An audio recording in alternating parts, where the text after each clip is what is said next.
Hello, listeners of Siouxland Catholic Radio, Channel 88.1 FM, KFHC Ponca Sioux City, and KOIA Storm Lake. We are so glad and so tickled that you have set your dials, or perhaps that you are listening to us on our website, SiouxlandCatholicRadio.com, or you are listening on one of a dozen podcasting platforms that we are also featured on, and that includes Spotify and some others that I can't think of their names, but that's not important right now. You can always Google that and find it. So this show is Faith in Action. I'm your host, Joanne Fox. And again, so glad that you are joining us. And I got to give a big shout out to Mary's Choice, a pregnancy resource center here in Sioux City, who is so supportive of everything we do here. They are the sponsor of this show. We love them to death, and please, you consider being supportive of them as well. So today, I have a really interesting event that Siouxland Catholic Radio is going to host, and it is, if you want to get a pen, a piece of paper, maybe you prefer a pencil because you like to erase, maybe your phone, maybe your Franklin planner. Boy, did that just date me. Do we still do Franklin planners? I mean, I used to. Of course, they were expensive, but anyway, I digress. We at Siouxland Catholic Radio are hosting an end-of-life issues from a Catholic perspective seminar. It's kind of a seminar, but it's really not a seminar like, intense. So this is when it is. It is Tuesday, November 15th, and it is going to be at 2 times, 12:45 p.m. or 6 p.m., and we're hosting it here at the Siouxland Catholic Radio station offices, and of course that is located in the historic St. Boniface Catholic Church offices at 701 West 5th Street here in Sioux City. It is an educational end-of-life workshop series, and it is told through a uniquely Catholic perspective. Now, if you were so busy that you could not find a piece of paper, a pen or a pencil, or your planner, I will announce it again several times during the run of the show today. So do not feel badly if you didn't get all that information written down. But I will again remind you it is Tuesday, November 15th, 2 times, 12:45 p.m. and 6 p.m. And I'm sure you're thinking to yourself, I don't know how anybody at Catholic Radio knows anything about end-of-life issues from a Catholic perspective. Well, that's true. You are right. So we are actually partnering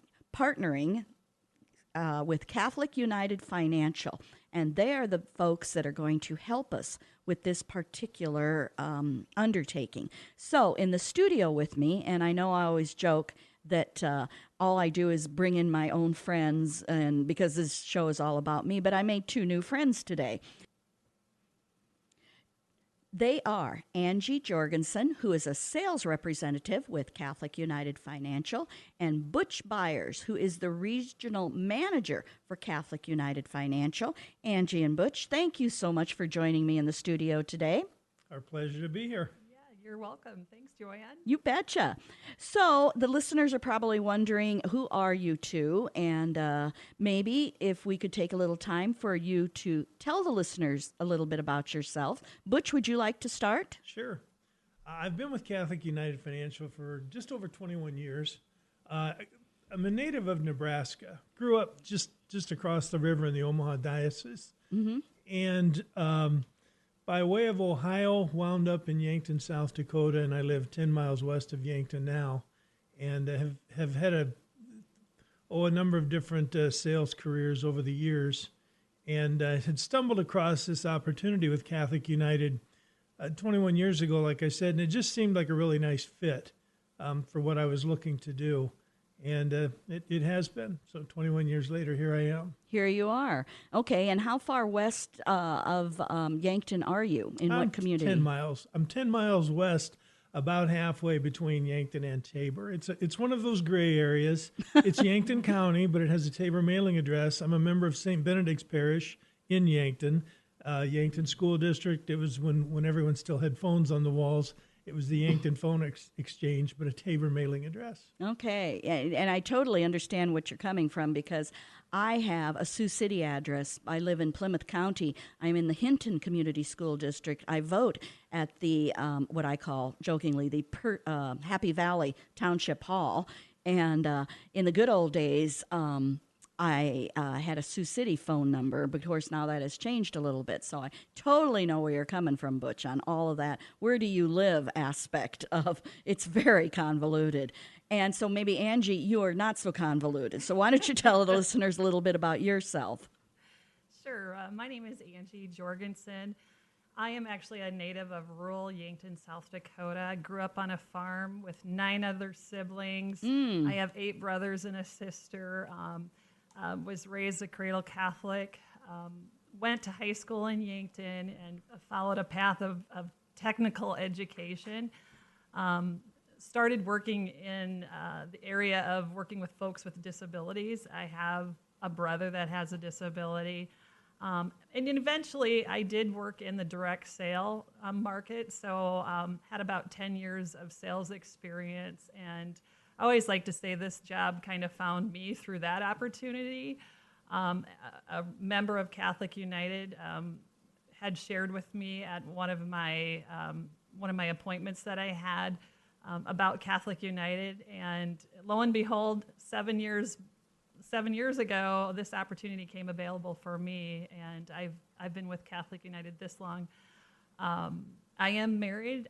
We have 4 children, and we live just northeast of Yankton. And I too am I'm actually a member of Sacred Heart Parish in the Yankton Catholic community. So there is 2 Catholic churches, and Butch is on. He's a member of the other parish, St. Benedict's, but I'm a member of Sacred Heart Catholic Church. Okay, excellent. So thanks for sharing all of that. I imagine the listeners might not be familiar with Catholic United Financial, so maybe, Bruce, you could explain a little bit about what the agency is. Bruce, Butch, honestly. When people miss my name, Bruce is what they call me. The gentleman that hired me 21 years ago called me Bruce for 6 months. This morning, I was on the phone with a customer service representative, and I told her, she says, well, do you prefer Don, or how should I address you? I says, well, actually, I go by Butch. And she says, oh, that'll be easy to remember because I have my favorite cousin. His name is Butch. And she called me Bruce then before we got off the phone, and we chuckled about it. So don't feel out of place at all. Well, and quite honestly, you can't imagine how many different ways I've been called Joanne, from Joan to Joe to Joanne, with the emphasis. So, and the spelling, of course, is a whole different ballgame. So by the time this interview is over, I am going to be calling you the right name. Trust me, Butch. Okay, so what in the world? Catholic United Financial. Catholic United Financial, basically what we are is a member-owned, not-for-profit financial services company. And we connect people of faith, and we greatly impact the communities in which they live. That's kind of a lot in a very short sentence. So let me back up not quite 145 years ago. In the basement of Assumption Parish in St. Paul, Minnesota, on 7th Street. Still there today, right across from Mickey's Diner. Okay. And these families met in the basement because this was a time, it was in the 1870s. And it was difficult for Catholics to access financial products because there was a lot of open prejudices against them. And so these families bonded together and formed kind of a network, if you will, or formed a safety net where they all came to an agreement and they anteed up a quarter and they started this fund. Well, what this fund was for was if people within this network would fall on hard financial times due to maybe natural disaster, unexpected loss of life of the breadwinner, they would take from the fund and help the family get back on their feet. Well, from here they evolved back in 1878 to today into a kind of a full-blown financial services company. And that's what we do today. The fact that we have a not-for-profit status does not mean that we're not in business to make money. We are, because we're owned by our members. And certainly any members that are members of ours are expecting a return on the investments that they have and the savings that they have with us. What it means is instead of paying federal taxes, we funnel that money back to the communities that we serve through a variety of give back programs, matching grants, technology grants, chastity and abstinence grants, things along this nature, scholarship programs and those kinds of things.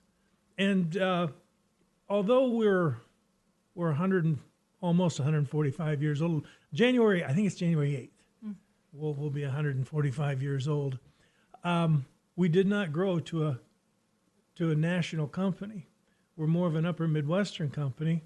We operate in Minnesota, where we were founded, Wisconsin, Iowa, and the two Dakotas. So if you grew up in Nebraska, the odds are very slim that you would have ever heard of us, because we are an upper Midwestern company. And to be honest, we haven't had near the presence in Iowa that we'd really like to have. So you have a stronger presence probably in South Dakota and Minnesota, maybe? Minnesota for sure, which is where we were founded. Yes.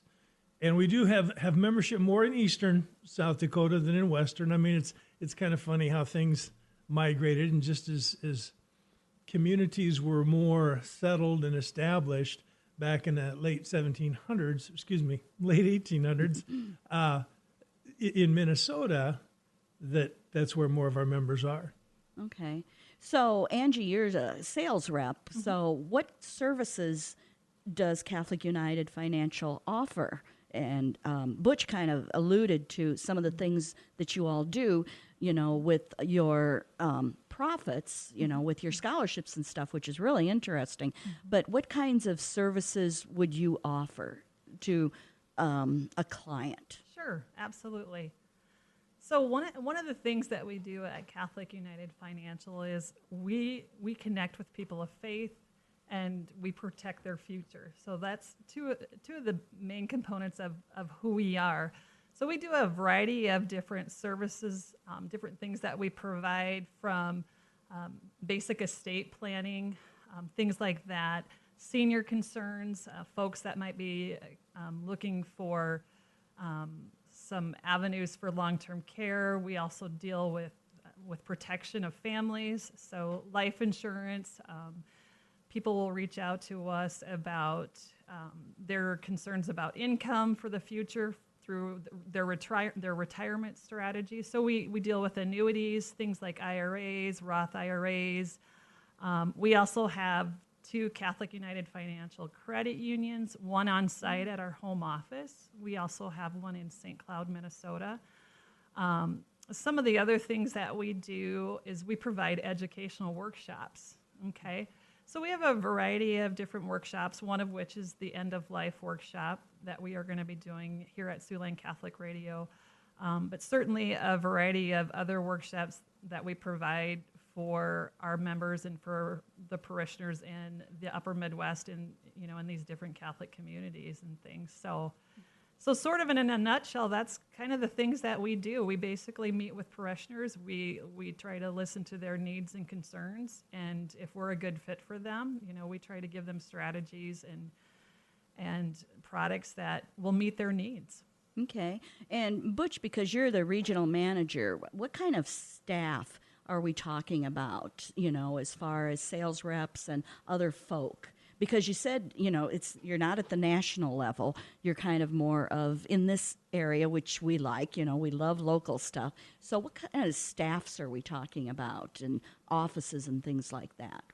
Well, we're still headquartered in St. Paul, Minnesota today, which is where we originally founded. We're not on 7th Street across from Mickey's Diner anymore. We're in the Roseville area of St. Paul, and that's where our home office is, and there's probably 50 people that work at the home office, and probably 50 people that are out in the field in the 5-state area. And we're always looking for, particularly in Iowa right now, we have not had a representative in Iowa probably close to 10 years, and that was down in the Des Moines area. Okay. And a lot of it is, Catholic United, I tell people, we're the best kept secret in the Catholic community. And it's funny because I was looking at the finances business when I came cross paths with Catholic United, And the strangest thing, I'm like, why have I never heard of these people? I was I really was intrigued with their mission, but I was just as suspicious as, well, why have I never heard of them? Well, having grown up in Nebraska, and there hadn't been any representation of Catholic United in the Yankton area, there was no reason for me to know who they are. But it was perhaps divine intervention that the timing of when we cross paths, because it's been a wonderful fit. And we would love to find more representatives across the state of Iowa, let alone the Sioux City Diocese. Okay. And but that's, we have representatives scattered throughout Wisconsin, North, South Dakota, all over Minnesota, where we have a denser population of members. And really where we need to grow is in Iowa and southern Minnesota. Okay, this is good to know. So again, listeners, if you're just tuning in, we are talking with Angie Jorgensen and Butch Byers, who are both with Catholic United Financial, because Siouxland Catholic Radio, in conjunction with this agency, is going to host an end-of-life issues from a Catholic perspective. Now, possibly you have had time to go get that pen or pencil and a piece of paper or your planner. Tuesday, November 15th, 12:45 p.m., 6 p.m., and that will be at our offices, 701 West 5th Street. We are in St. Boniface Catholic Church in the offices, and a uniquely Catholic perspective. And Angie, when you were talking about the services that Catholic United Financial offers, you were listing quite a few of them, but I wondered what commonality there might be when people talk to you about financial issues, because you threw out, retirement, you threw out IRAs, you threw out quite a few things that I think we're all concerned about. But sometimes there seems to be a thread in, and I wondered if it might be a demographic as baby boomers continue to age, that's what we're thinking about is estate planning. But maybe I'm wrong. So if you could share with the listeners what you're hearing from individuals that you work with. Sure. I think with what's going on right now in the world today, I think a common thread that I'm typically hearing from, like you had mentioned, the baby boomers in that age group, is from a financial standpoint, I think there's definitely a concern of folks really worried about outliving their income. I think that's a pretty big one right now. The other thing we hear quite frequently is concerns about protecting their assets. That seems to be a deep concern.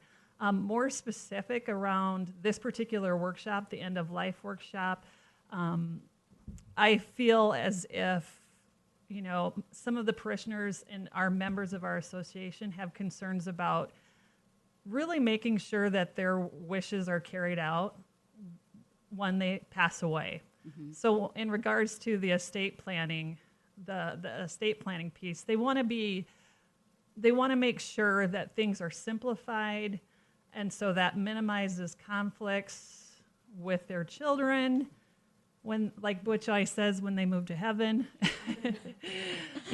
I think that's a really deep concern for people these days. So I would say those three things are really prevalent right now in the world. Makes sense. And so was there a particular time that Catholic United Financial started offering these type of seminars, or has it been 145 years that they've been offering them? Or, I guess I'd be curious as to what prompted, hey, you know what, we should really be getting out and doing this, because this is what we are hearing from our clients, our other individuals. Maybe, Butch, you could address that. Oh, that is a great question to ask. And I don't think we were doing workshops as we are today 145 years ago. However, it did start out as group presentations to talk about what type of an organization we were and what our mission was. And I can speak back to 20 years ago. We were doing things like estate planning workshops, but with questions that we were getting. I mean, let's face it, we're a faith-based company, which is one of the neatest things. Because when we sit at folks at their kitchen tables, inevitably faith comes up into the conversation. And when we were doing financial workshops, people would ask the question, does this align with our faith? And we thought, we're kind of overlooking that because all of our investments do align with Catholic values. That's one of the things that sets us apart. So we thought, well, why not look at this in our workshops that we do? They're really more workshops because they're engaging, they're interacting, they're not lectures that you go to. But why can't we reflect our faith in the questions that people have regarding some of these same types of issues? For instance, this will be an end-of-life presentation. And I know Angie we've had these conversations a number of times. It's becoming more and more frequent wherein priests will just hang their heads in frustration, and even funeral directors who kind of may have known this person and know that their faith meant a lot to them. They come up against these issues, these dilemmas, when they're working with the heirs of the deceased. Mm-hmm. And it's like no one really wants to reflect mom and dad's faith in their funeral arrangements, because sometimes maybe they're looking at the cheapest way out. Let's face it, everything's getting more expensive today. And so is a funeral mass important? That's a great question that I bet is asked. And the mass, the way I understand it and have always felt about it, is it's the greatest form of prayer that we have. And why would you not want to have a massive Christian burial said for you at a funeral? I mean, mm-hmm. And more times than not, the deceased would absolutely want that. But an unfortunate truth is so many of our children today have fallen away from the faith, and it's not a priority to them. And so these are things we talk about in this workshop, are communicating your wishes and your desires, not just about where you want your assets to go, right, but what do you want entailed in your final plans, sure, in your funeral. And it was triggered by members, really, this specific workshop, because we've had, folks articulate to us over the years that they don't want their end-of-life decisions falling into the laps of their now non-adult Catholic children. And that's been a pretty consistent thing that we've seen, maybe especially over like the last, 15, 20 years. We're seeing, a lot more blended families. And, so we don't just have mom and dad with, 4 biological children, but we could have, 6 or 7 from a blended family and that type of thing too. And after, having discussions with some of the parish priests throughout the upper Midwest, they are all in agreement of they're seeing this happen. And so I would say that's what really triggered us to really move forward and be passionate about this type of educational workshop is, really getting in front of folks and telling them what, the Catholic teachings are and those basic, principles of end of life. And then, our piece is really kind of giving them, giving them financial decision, or helping them with the legal issues that kind of surround end of life. The important things that need to be done for that planning for when that happens. And you mentioned, the whole idea of, the Mass of the Christian burial and some other things that are associated with a funeral. And you are both lay individuals, so who did you pick up the phone and call and say, Father or Bishop, or who did you reach out to? Because you could reach out to so many people, but I imagine you had to pull in some priests and ask them. That was the easy part. They were anxious. Yeah, this is good to know. Because they absolutely could resonate with what we were saying, that we kind of think there might be an issue out there, like you think. They deal with it all the time, and they see it firsthand. And so the information that's in our workshop really comes from the Catholic Conference of Bishops, okay, and as well as the Bible and different encyclicals from a number of popes. But that was the easy part, was getting the priest's input on what should be covered and shouldn't be covered, And it also provides an open forum for people to ask questions that they may have, something that maybe they dealt with in their family, or they had seen it done this way with a friend or a family, or something that just didn't set right with them, and they can ask a question, because typically we have a priest or a deacon available at our workshop to answer the questions, and we've had priests there where I've done both parts, and I'll say, am I getting too much in the weeds, Father? Or please step in if I'm because I am a layperson. Sure. And but because of where we assembled the information from, we haven't had any big issues. But that was the easy part, was getting the priest to say, yeah, there's a need. They knew before we did that there is a need for this. Oh, this is good to hear. And of course, listeners, when Siouxland Catholic Radio hosts this end of life issues from a Catholic perspective, our good friend, Father Roger Lenan, he is a priest of the Diocese of Sioux City and the go-to guy for almost anything and everything. He's always willing to step up to the plate and be supportive. I can't tell you how many times I've seen him on the altar because the pastor has another commitment, or the pastor is not feeling well, and Father Roger Lenan is just a doll. I mean, we are so blessed that he is associated with our radio station and is willing to do just about anything and everything. And so, Butch, I was intrigued that you said, that you follow the guidelines, because one of the things I was going to ask you about was with your financial stuff, is the investments that the USCCB, the United States Conference of Catholic Bishops, has guidelines for places you probably shouldn't invest your monies, because for whatever reason they don't follow what I would call tenets of the Catholic faith, be it the dignity of a human person or social issues or whatever. So I was intrigued that you had mentioned that. So that is no easy task either, because then you got to sit down and you got to compare what they're doing. And it sounds like that, again, is something that individuals or clients, or do you call them clients? Is that a good word? Or you call them friends? Or we call them members. Members, okay. Since we're made up of members. Okay. So we refer to our clients as members. I guess that's one of the ways we set ourselves apart from a commercial company.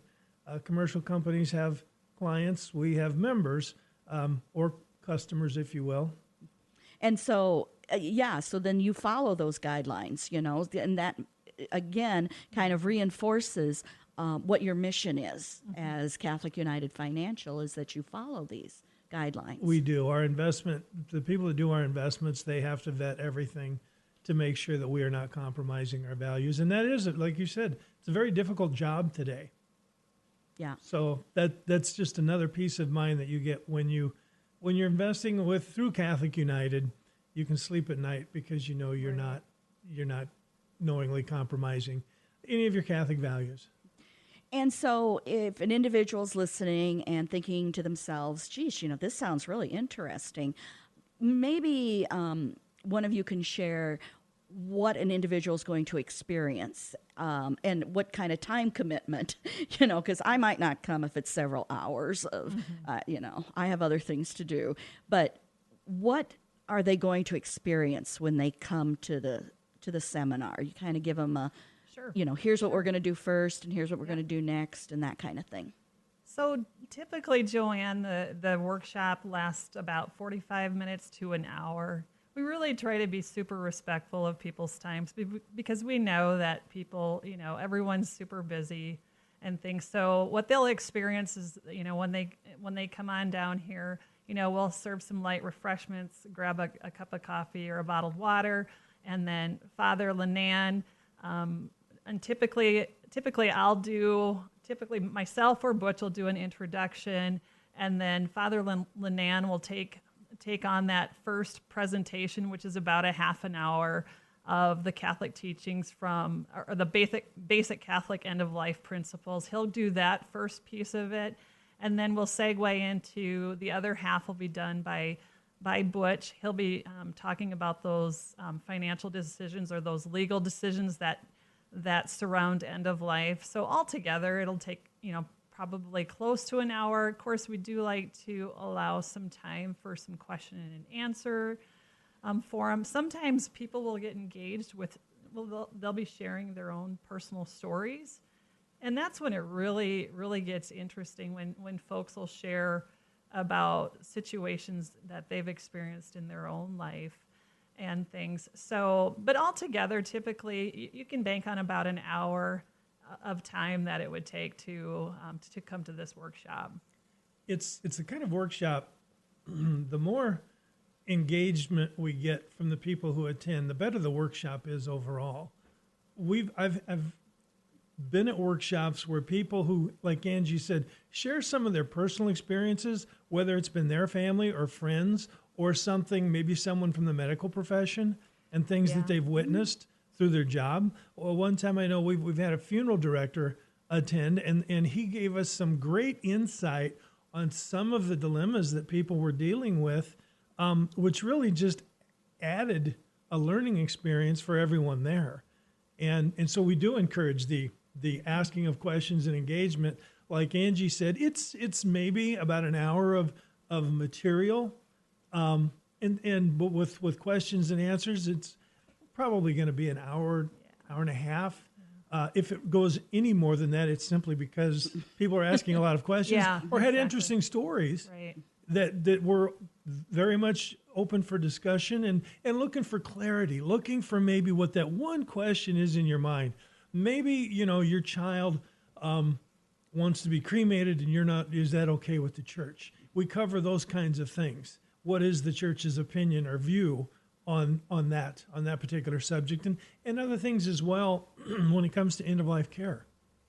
Okay. So would you encourage individuals to bring things with them, that maybe they, could you look at this? This is kind of what I've outlined in my will and what I would like my final things to happen. Am I on base, or am I off base? Or is it more of they should maybe bring a notebook and take notes? I would say just a notebook, or actually we will provide packets, and I think there's a notepad or paper in there that you can take notes with to spark your thinking. And then if you're still wanting to know, do you think, you just need someone to go to and you don't know who to go to say, have I covered everything? Is everything in line? We would be happy to get together with you in a place where you're comfortable, in a private setting, and go over your individual questions one by one. Yeah. So not to say that we don't want you to come to the workshop and not ask questions. That's not what I'm saying. But when you get to your particular situation and you want to start drilling down rather deep, to prevent it from becoming a 3-hour workshop, I would say, why don't we get together over a cup of coffee sometime in a place where it's a little more comfortable for both of us? Mm-hmm. Sure. Do you like a certain number of folk in attendance? When does it become a little too much? We haven't really talked about that, Have you had really huge audiences? We have, and you do reach a point where if you're in a larger group of people, individuals would be become a little bit apprehensive about asking their question because they're afraid maybe my question is silly or something like that.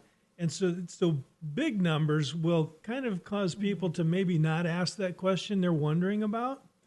Up to 20 people is usually the ideal number. Sure. Anywhere from 6 to 20, because people will be a little more open to talk openly. Yeah, and I've had some of our workshops where we've had up to 50 individuals there. A lot of times couples come together, that type of thing. I mean, ultimately, what we're trying to make happen is we're trying to make folks just a little bit uncomfortable, just to trigger them to get to thinking about, we probably better look at doing something and creating that plan, type of thing. And we hope that, people will stick around. And usually, in my experiences, and I know Butch would say the same thing, generally speaking, people stick around. They, because we stick around, Father sticks around. And if they have questions, a lot of times, if it's in a bigger setting, they'll stick around to have that cup of coffee, grab a cookie, and then they might reach out to one of us and just, articulate a question or a concern that they have, which a lot of times will just prompt us kind of, setting an appointment, perhaps, if they want to, get together and take a really closer look at their own situation and see what we can do to help them out, Yeah, if you're looking to buy something, this is not the place to come. No. Okay. Because Exactly. there's nothing for sale at this. And Angie touched on it. When couples come together, because let's face it, this is one of the easiest things to put off for all of us. Because it's big opportunity here for difference of opinion right out of the gate. Not knowing maybe how to even approach it, uncertainty will cause you to do nothing. Mm-hmm. This kind of helps chip away at that. And as Angie says, we kind of look at some alternatives. What does it look like if you have no plan? And you're leaving. Is it really fair to leave all these hard decisions to your next of kin? It's really part of our responsibility as individuals. And we just kind of start to work in that direction. And when couples attend together, then it'll open up conversations. It may spark conversations, start moving in the direction to let's do maybe we don't need to do a lot of planning, not a lot, but everyone needs a little bit. I think sometimes too, we've talked about this earlier, where people hear that word estate planning and they think, oh, they have to have this big, this big estate to do an estate planning. And that's not really the case. Estate planning is, all it really is just making sure your stuff goes to the people you want it to go to, and really keeping it very simple and trying to really minimize the conflicts that can occur within a family upon your passing. And so I think if anything too, and I know Butch would say this too, is we want to take that fear out of people or those unknowns, because it can be kind of scary. I was telling Butch when my dad died in 2004, I was 36 years old with a 2-year-old and a 4-year-old. And I remember it making me feel like this was the first time in my life that I had really experienced death. And it was the first time ever that I really looked at my own mortality. And then 3 weeks ago, I lost my mother-in-law to cancer and got to experience this again, but in a much different light, because today I'm 52 years old and have had a little more life experience. And the end of life experience that I went through when my dad passed away was kind of a pivotal moment in my life, more in my faith journey. Mm-hmm. And it really intrigued me to dig into Catholic teaching. And I think that's why I'm so passionate, because I really love people, because everybody's got a story, and death can be very scary. But I think if we really understood the teachings of the Catholic Church, it doesn't have to be as scary and all these unknowns. And so that's really what we want to be helpful with. The experience that I just witnessed in this last 2 months within my own family and with my husband's family, it was very, very interesting to see how that could have played out and how it did actually play out. My mother-in-law was a deep, devoted Catholic, and I have wonderful, my husband and his siblings are all wonderful people, but everybody's kind of on a different faith journey. And I just remember Jim and I talking about how that could have maybe played out if there hadn't been any pre-planning done, and we hadn't asked those hard questions to my mother-in-law and that type of thing. And in the end, you know what? We gave her a very proper and a very appropriate send-off, and we were so blessed and so grateful. So, and I know Butch had a similar experience with his dad's passing. That is really a really relevant story to end-of-life issues and things. So. And what might that be, Butch? Well, could I just jump on something Please do. That Angie said? Please do. She talked about understanding our faith. And this is where I would really like to, Joanne, thank you for what you do. Because people, inevitably, as a Catholic United representative, and 21 years ago I started up in the Yankton area as a sales representative, and my mission was to go out and tell our story to everybody. And we do have a unique story. It was fun. Like I said earlier, faith always comes up at the table. And it was because of programs on Catholic radio and resources that you guys provide that I had an awareness of the Catholic faith, plus some other things that, that's a great story in itself, how my mother gave me a cassette tape one time. And so just to change the subject, I took it and it bounced around in my glove box for at least 6 months, if not a year. And I was living in Ohio at the time and was had a lot of good friends that were Bible students. And they would always ask me about the Catholic faith. And so I would try and tell them what I could remember as a, cradle Catholic, 12 years of Catholic education. Well, one day I took that cassette tape and put it in my player, and it was Scott Hahn's conversion story. Oh, my heavens. Scott Hahn. We love him. And wow. then, another neat thing about this job, I was in a lot of different parishes, and the Lighthouse Communications, they're now practically in every church, but I was always picking up the CDs because I drive a lot. It was good things to listen to, and we didn't always have Catholic radio available in some of those places, and we do now, but we didn't 20 years ago. And that, what you guys are doing here, is what has helped me understand my faith, and maybe an answer that I've been able, or an explanation that I've been able to give somebody, just brings them a little bit closer. And so that I'd really like to say thank you guys, because that's your mission, is really helping people understand the faith, because when you look into it, all the dots connect. And it's a beautiful picture when the more you get it together. So. And listeners, I didn't even have to pay Butch to say any of those things. God bless you for those wonderful compliments. But actually here at the station, we had been chatting about, seminar like this, because we were hearing from our friends and fellow Catholics that, you know what, we're all going to face this end of life issue. And what do we want to have happen with our loved ones? At this point in our lives, we are going to lose parents.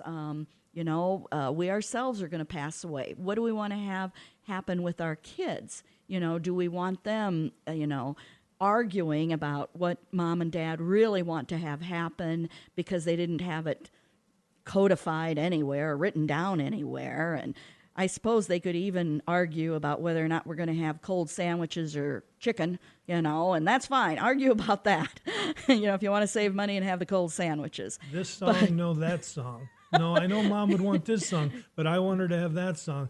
Those are decisions you can have made ahead of time. Yeah. And it's every decision that you can make ahead of time is a huge blessing to your children. It really is. Yeah, I would agree with that 1,000%. And I love the idea of including Father Lenan in all of this, because, again, he brings such a wealth of knowledge to the table that it's just imperative to have somebody like him that can address other things besides the technical aspects, the things that we really struggle with our own faith. And, that includes the funeral mass and cremation and so many other options that are out there. And what do we want to have happen? And that discussion needs to take place before someone has passed on, and now the decisions have to be made, and everybody has a different idea of what that loved one really wanted. So I think that's great. So I'm going to ask you, Butch and Angie, if someone is listening and they're kind of on the fence of, well, this sounds interesting, I might go, they have refreshments, what the heck, and here's handouts, it's all good. What would you say to them to kind of get them off the fence to attend something like this? You'll be surprised at how comfortable the environment is and what an enjoyable experience it'll be. Because you might learn something. You may get clarity on something you had heard about or was uncertain. If nothing else, it's the opportunity to ask that question that you have. Or it may reinforce what you've done up to now. But the bottom line is, it's a blessing.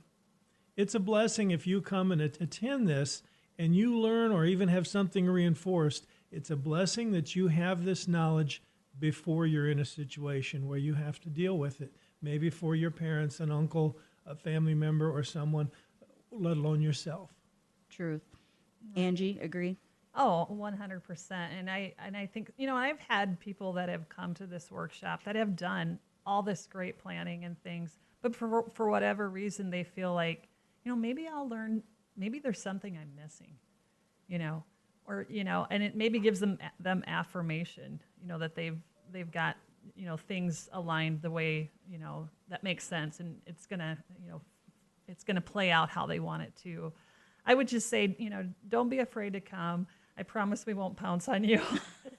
And no pressure. We certainly don't sell any products or anything like that, but rather we really just want to be here and be available to really educate you folks and to help in any way that we can.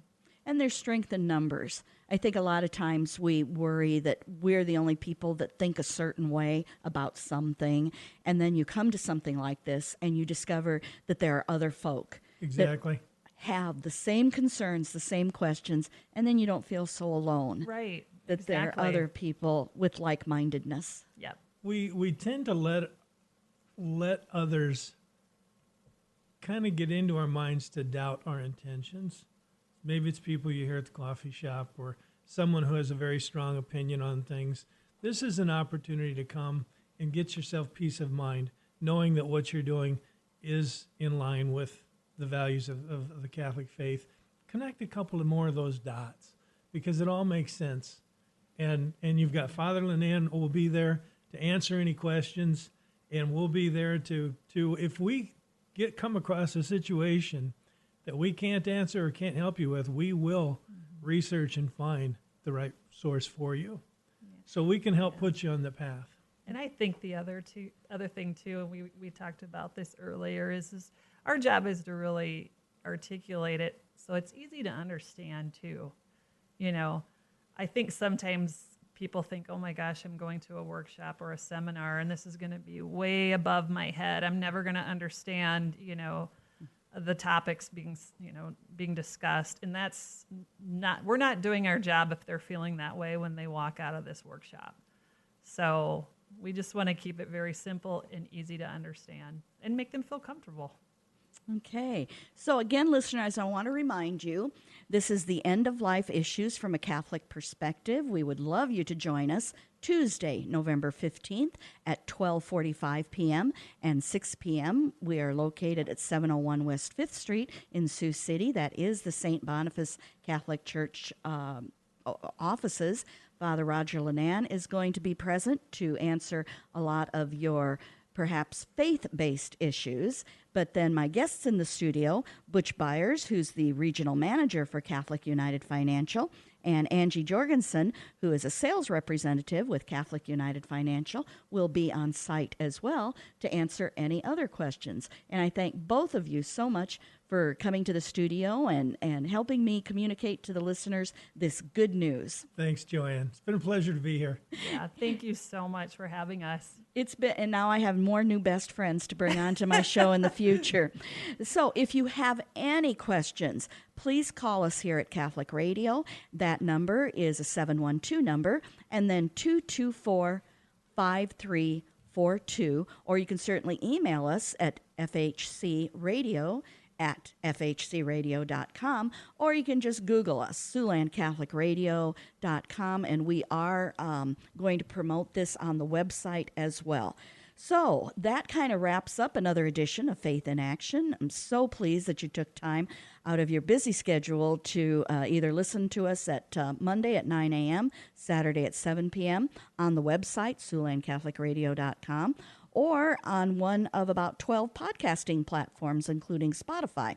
Again, a shout out to Mary's Choice, that is the sponsor of this program. They are a pregnancy resource center here in Sioux City, and we love them, and we hope that you support them as well. So on behalf of my executive producer of this program, Ann Reed, and myself, I want to remind you that a faithful reaction is good, but faith in action is so much better. Thanks for listening, and God bless.